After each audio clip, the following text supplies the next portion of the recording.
Turning a corner or turning a blind eye? This time on Poll Hub, new survey numbers from our poll with NPR and the PBS NewsHour find Americans are eager to get back to normal, whatever that is, but worried that doing so could be a big risk. We will dig in. Then we're looking at the continuing controversy involving a COVID-19 study by researchers at Stanford University out in Palo Alto. It was blasted at the time for bad methodology and bad science. Now comes the chaser. It was partially funded by an entrepreneur who looks to have sought out like-minded researchers to do the work. What a mess! Lots to get to, so let's get to it. And hi, everybody. Welcome to Poll Hub. I'm Jay DeDapper, Director of Innovation here at the Marist Poll. And I'm Barbara Carvalho, Director of the Marist Poll. And I'm Lee Miringoff, Director of the Marist College Institute for Public Opinion. And we're all very remote, as we have been. Oh, you can tell the truth. You're actually in your office. You're the only one in the whole building. Yes, I needed to pick up a few things, and I did. I stopped off, and time elapsed, and here, grades have to be turned in. Even if we're online, we still have to do grades and, assess the students. How does it look? Have like the animals taken over the campus? No. It's very well coiffed, as it always is. We're just, the sad thing is, I think this weekend was originally graduation, and the weather looks terrific. I mean, yeah. that's except on Saturday, which would have been graduation. So I think there are a few clouds in the forecast, but nonetheless, I think everybody would have really wanted to have been together this weekend. Absolutely. So let's get to the numbers. That's why people may, in fact, be listening in, unless they want a weather report, which we could provide. From Poughkeepsie, yeah. Yes. So here we go. So we did a national poll, as Jay said, with our NPR, PBS NewsHour media partners, and this dealt with COVID-19. And we see that just as we feel we're starting to get, dig out a little bit, 77% of Americans are concerned that, right around the corner might be a second wave. So there's a sense here on the part of people in this poll that we're far from out of the woods, and that nearly 2/3 say it's not likely that we're going to get back to that sense of normal anytime soon, maybe 6 months or even more. So there's a sense here of, we're still in this despite the opening up that's going on in, piece by piece in different parts of the country. And I guess it's fair to say that there's a real disconnect here between public opinion and the direction of public policy, because people are very concerned on the healthcare side, less so on the economic side. Yeah, I think what's really interesting, though, too, is, and we've spoken about this, throughout the COVID-19, kind of lockdown and shelter at home, is that how politicized this has become, which is something very different than, what we have seen in past kind of national emergencies. And in this poll as well, although a majority of Democrats, Republicans, and independents are very concerned, there's quite a gap. Almost all Democrats, 93% are concerned about a second wave, but still a majority, 57% of Republicans feel the same way, and independents falling in the middle at 76%. But I just find that very striking. There's also a sense, I think, a greater sense among Republicans that things are likely to get back to normal a little bit faster.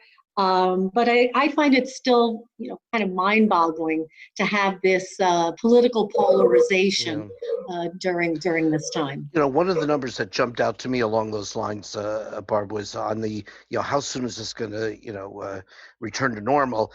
And Republicans, 20% of them said within the next month. Only 1% of Democrats said that. So there's a huge gap, as you indicated, just in terms of how quickly this is going to happen, and just, again, partisanship all over the place. But how much does that have to do with what we know about what a self-identified Republican and a self-identified Democrat are now? The self-identified Democrat is more urban, works in a more white-collar environment, and higher education, et cetera, et cetera, et cetera. They live in states that, not entirely, but majority Democratic states in the Northeast and in the West have been hit harder. I just wonder if I'm a Republican living in Mississippi, which isn't necessarily doing great on the numbers, or living in Wyoming or Idaho, is it going to get back to normal? In a month? I'm not so sure that whatever your partisanship is, you're not going to say yes if you're living in those types of places that tend to be more Republican. And we do see geographic differences when we do look at these numbers. Certainly, people who live in large urban areas, big cities, even small cities, are much more concerned than those who are living in more rural areas. And you make an absolutely good point, Jay, because we have seen that in a lot of our polling, that where you live kind of defines, what you think and what you see. And certainly in this instance, it has been part of that overall experience and the intensity of the infection and the number of people that you come across that have experienced it firsthand.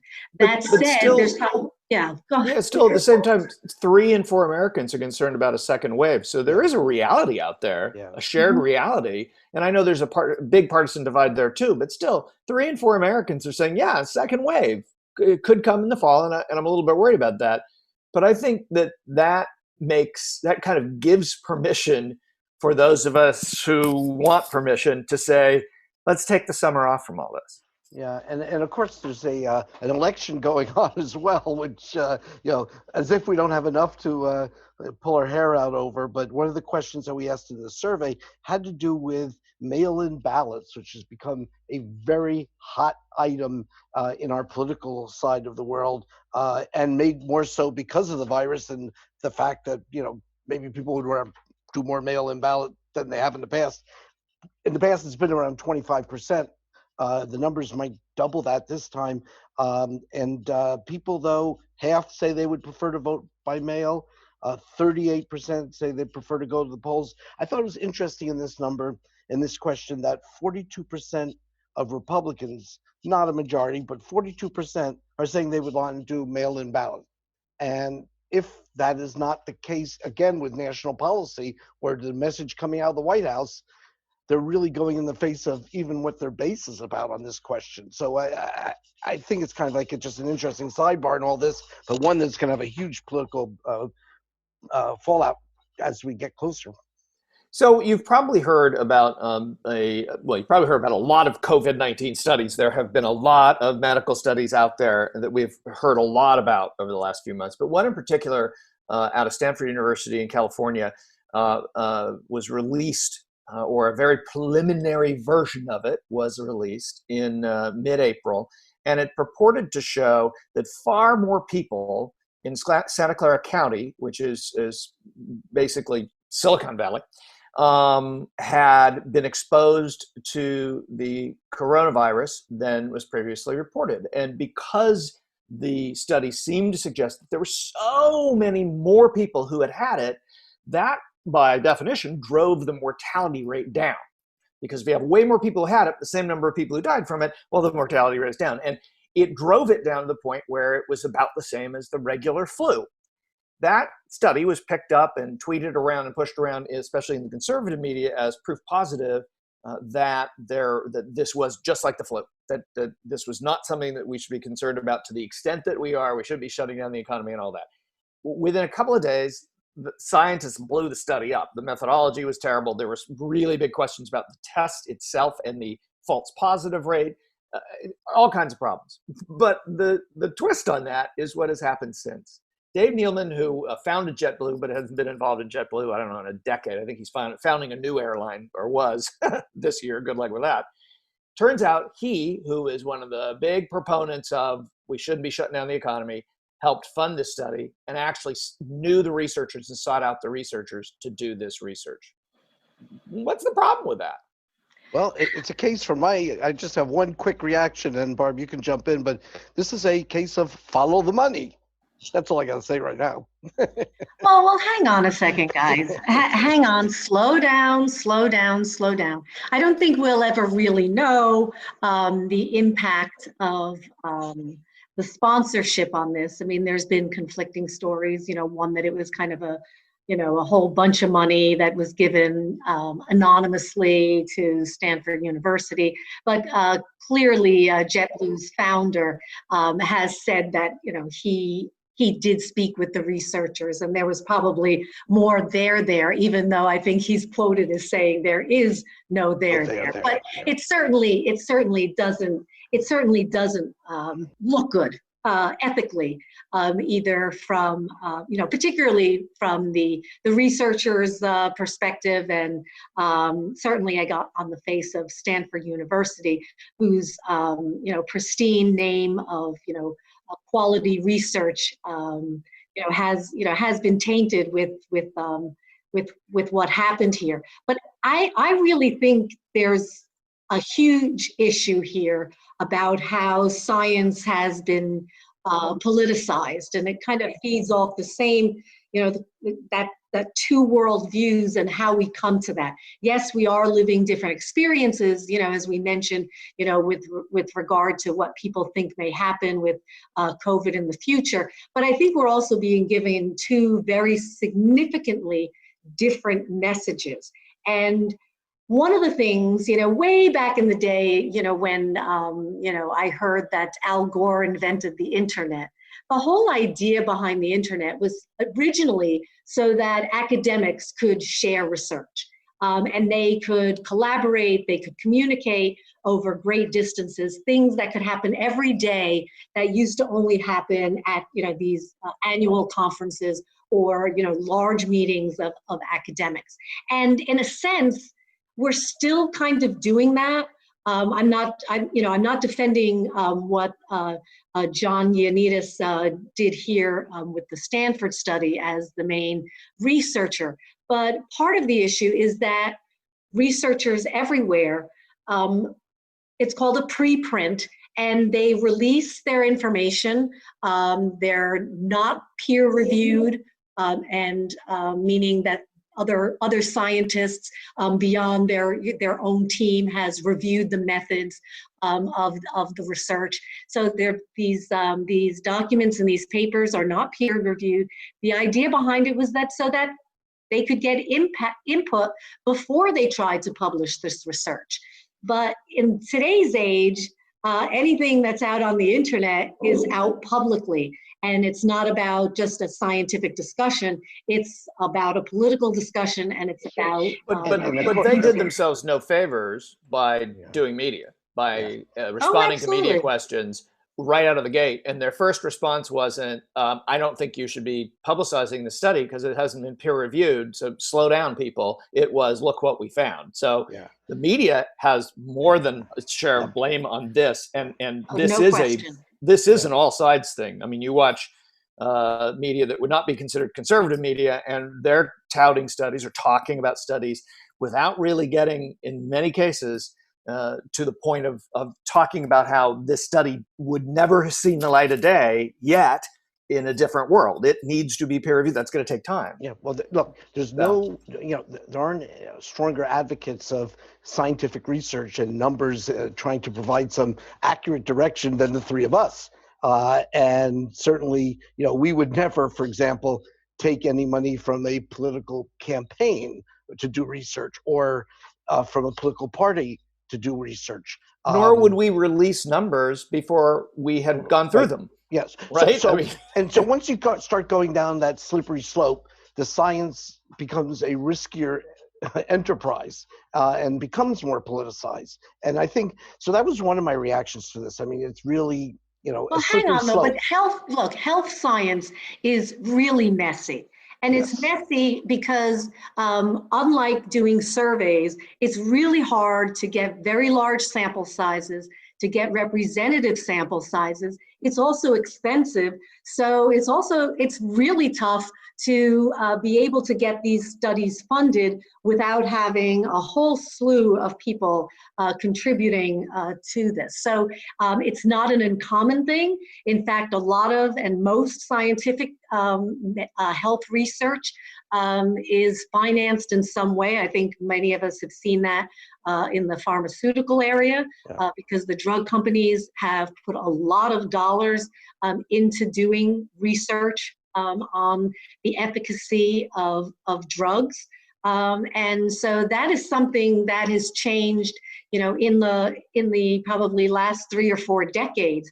That was very different than when we looked at other national catastrophes from illnesses. Lee, I know you're fond of bringing up, and comparing this to, polio or other epidemics that we've had. But it's very different because of who is now funding the science that should then be guiding policy. Yeah, and here's so therein lies the slippery slope, because it had such a political payoff for one position, and it almost seemed from what we've read that was a preordained conclusion in terms of how the methodology was pursued.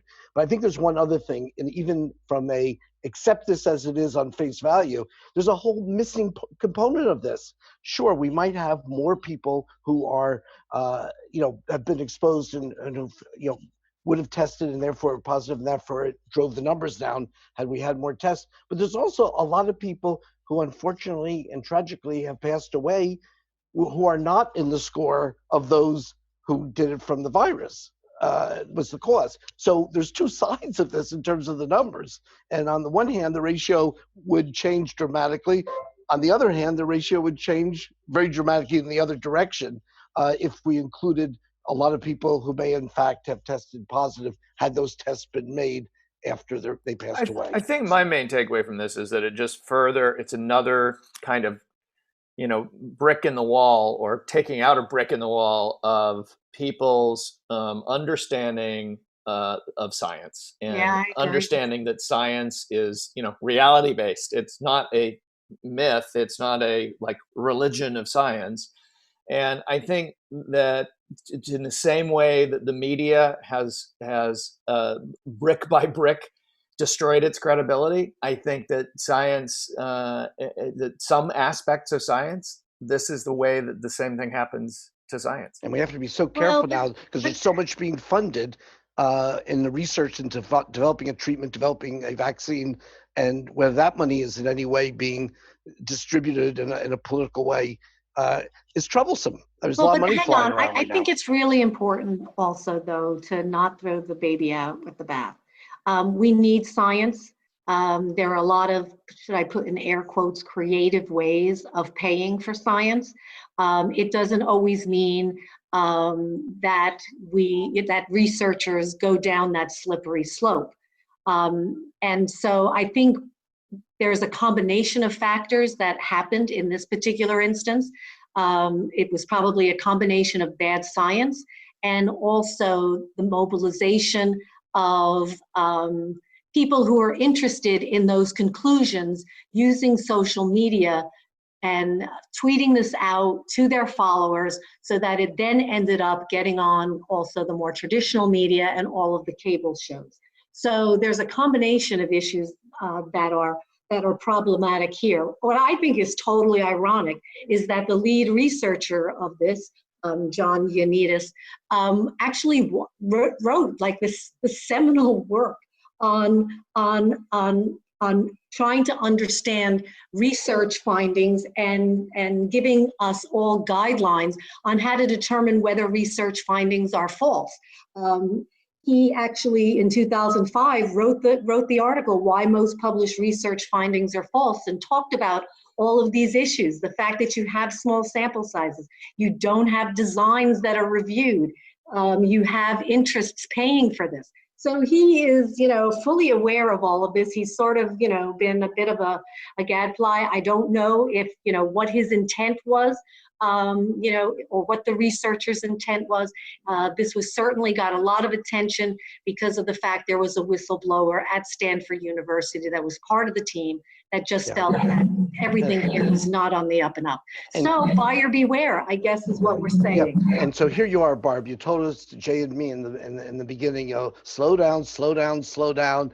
And but when it comes to science and research, and you'll like this example, boy, do you get up on your horse and gallop away. Yeah, I like horses too. No doubt about it. But science is messy and science is tough. And we need to really be rigorous and cautious, And vigilant. particularly when it has such significant implications as life and death. And we can all agree here that we like science because that's what we do for a living. So we also do one other thing for a living, Poll Hub, and that's going to do it for this edition of Poll Hub. Poll Hub is a production of the Marist Poll at Marist College in Poughkeepsie, New York. Mary Griffith is our executive producer. Casey Schaff is our ever vigilant editor trying to stitch all this together. Yeah, and I would like to thank the Roper Center, as we always do at this point, for the archives up there at Cornell University, who keep a lot of information available just so that researchers can do exactly what Barb was talking about earlier. We can compare notes, we can see other findings, we can see methodology, and we can, sort of share it as a community of researchers. A good thing. Yeah, and if you have questions or comments, or if you see some like really weird studies that don't seem to add up, they probably don't. But you can ask us about it, and we can go out there and we'll do the research and find out whether it's real or not. So you know how to find us. Just go to your social media accounts: Twitter, Facebook, Instagram. However you like to communicate. Please let us know and let us help you kind of sift through the mess. And of course, if you want to learn about polling, go to the Marist Poll Academy. It's free, it's sitting there, and it can actually answer a lot of the questions and give you the questions to ask. Yep. As always, we want to say, please be safe. And as many states reopen, be cautious, but hopefully we'll all be getting back to work soon.